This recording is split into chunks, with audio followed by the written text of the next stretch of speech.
प्रहलाद जी महाराज बोले थे असुर बालकों से और सारे मनुष्यों को संबोधन किए थे कि अरे मनुष्यों, तुम लोग इस मनुष्य का शरीर को पाकर सारे संसार में मोह मद मात्सर्य में लीन ना हो जाओ, बचपन से ही भगवान की ओर भक्ति को अग्रसर हो जाओ। पता नहीं ये शरीर माया का शरीर बना हुआ कब छिन जाए, बुढ़ापे में करेंगे इसकी कोई गारंटी नहीं। बचपन से ही अपने मन को लगाना शुरू कर दो भगवान की ओर।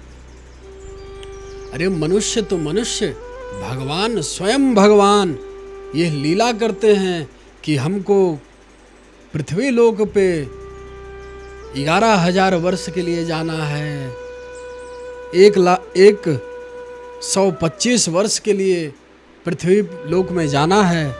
बस फिर अपने जो कार्य हैं वो करके फिर वापस लौट आते हैं, अपने धाम चले जाते हैं।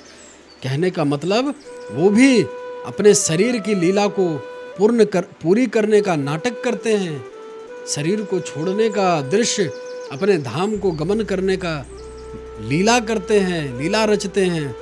क्यों? क्योंकि ये संसार अनित्य है, नित्य नहीं है, सदा ये संसार रहने वाला नहीं है। इसलिए भगवान भी ऐसे ही लीला करते हैं और बस जितने समय का अपने परम व्योम धाम से जो समय निर्धारित करके आते हैं कि हमको मात्र इतना ही वर्ष के लिए जाना है भारत वर्ष में, मृत्यु भुवन में, उतना ही वर्ष रहते हैं और उतना ही में फिर वापस लौट जाते हैं। तो आप सब हमारी इस बात को समझिए। पल पल श्री हरि के श्री चरणों में मन का अनुराग, अनन्य प्रेम, अनन्य निष्काम निरंतर हरि गुरु में ही मन लगा रहे। गुरु और हरि दोनों शुद्ध हैं, तो शुद्ध में अगर हम अपने बार बार अपने मन में लाएंगे शुद्ध पर्सनालिटी को, तो हमारा मन बहुत जल्दी जल्दी शुद्ध होने लगेगा। और फिर वही गंदा संसार को अपने मन में लेकर आएंगे तो फिर वही हाल हो जाएगा।